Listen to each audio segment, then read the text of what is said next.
A primeira coisa que eu queria saber, você falou na palestra que o século XXI promete ser o século do empreendedor. O que exatamente você quis dizer com isso?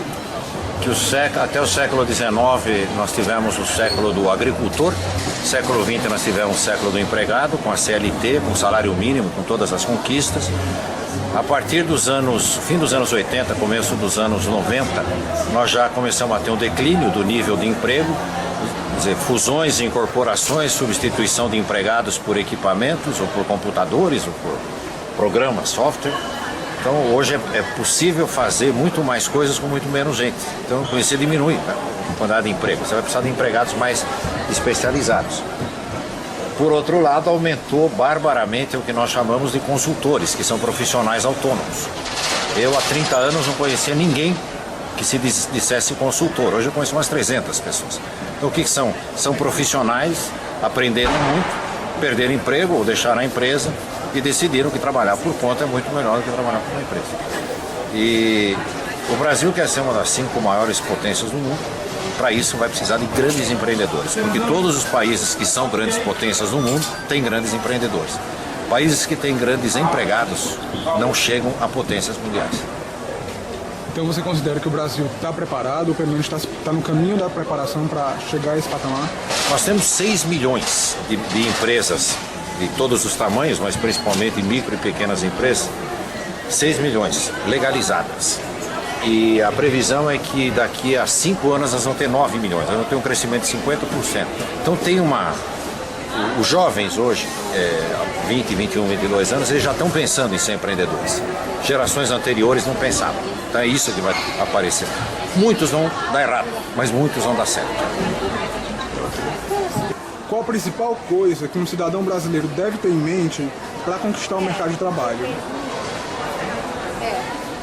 Bom, tem várias coisas, né? A primeira coisa que vem na cabeça. Jamais criar encrenca com o chefe. É uma coisa que eu nunca fiz e todo mundo que eu vi fazer quebrou a cara. O chefe, a gente sempre tende, né, a transferir para o chefe, que é a pessoa mais próxima de quem a gente pode desgostar, transferir para ele uma série de frustrações ou até coisas de fora do trabalho que nos deixam preocupados. E aí a gente briga com o chefe é incompetente, é tosco, é casca grossa, né? Eu sempre tive uma noção de que eu fui contratado para apoiar meu chefe, eu não fui contratado para avaliar o desempenho do meu chefe. E sem ser puxa-saco, eu simplesmente fazia o que se esperava de mim. Fazia o meu chefe brilhar. Mas a hora que tinha 2 ou 3 pessoas assim na boca para ser promovido, eu acabava sendo indicado. Então não brigue com o chefe. Se só fizer isso, você já andou metade do caminho. Você considera que essa seria a característica mais importante de um bom profissional? Não, o bom profissional precisa de um monte de coisa. Ele precisa ter o estudo necessário, senão ele pode entrar num bom emprego e não vai mais sair daí. Então ele precisa continuar estudando.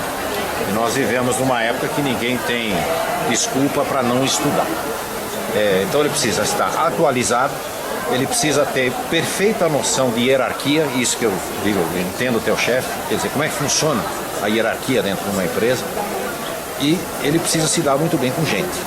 Não pode ser o sujeito que cria problema com todo mundo, que esses não vão para lugar nenhum. Então 3 coisas: hierarquia, atualização e entendimento de seres humanos. Max, e quais são os principais erros na hora de se fazer um currículo? Bom, mentir, evidentemente, né? Exagerar. Supondo que a pessoa não minta nem exagere, mas muita gente pega uma viagem de turismo e diz que foi fazer um curso, por exemplo, né? Inventa um cargo, era assistente de alguma coisa, disse que era o líder do projeto, né? Muita gente faz isso. Mas esse é o primeiro, esse é o pior porque vai ser descoberto. Cedo ou tarde é descoberto. Cursos, né?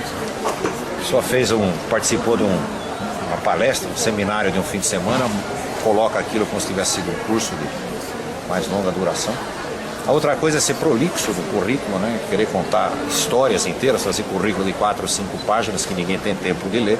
Então é melhor fazer um resumo, uma linha, o que eu fiz, quem era meu chefe, o que eu fazia, mais ou menos isso. Né? Essas são provavelmente as duas principais, o exagero, a mentira e a prolixidade. E na hora da entrevista, você está cara a cara com a pessoa que pode vir a ser seu chefe, o que é que pesa? A maneira sincera de responder rapidamente o que ele perguntou. Candidatos costumam ficar tão nervosos que eles querem aproveitar a primeira pergunta para contar a história da vida. Fala um pouquinho sobre você. A pessoa, eu nasci não sei quando, e quando era pequenininho, me mudei, 10 minutos depois está falando. Quer dizer, é sempre bom ter em mente o seguinte: responde o que foi perguntado da maneira mais sucinta e mais rápida. Se o entrevistador quiser mais algum detalhe, ele vai pedir. Então é isso, é olhar no olho, responder rapidamente, corretamente o que foi perguntado e sinceramente. Max, até hoje, qual foi a sua maior conquista pessoal? Foi provavelmente pessoal ou profissional? Pessoal. Mas se você achar que a sua conquista pessoal foi algo profissional? Não, a conquista pessoal é melhor.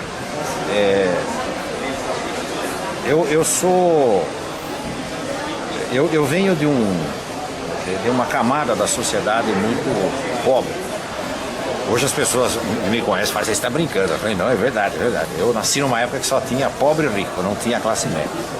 E todas as pessoas com quem eu convivi eram humildes, como eu também era.